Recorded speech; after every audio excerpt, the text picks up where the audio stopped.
Hello guys, what's up? So in this quick video I'm going to show you how you can get this werewolf filter on Snapchat. So I'm on the filter now.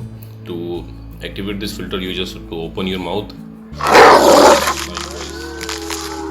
to get this filter on Snapchat, okay, you can visit this website. Link to this website I'll give in the description box below.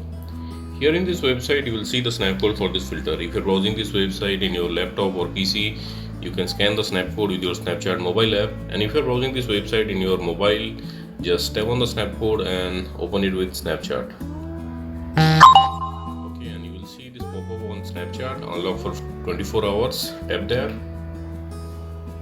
Okay, there you go, you got the filter. So that's it guys. Likewise you can get this filter and use this filter on Snapchat. So thanks for watching the video guys. See you in the next video.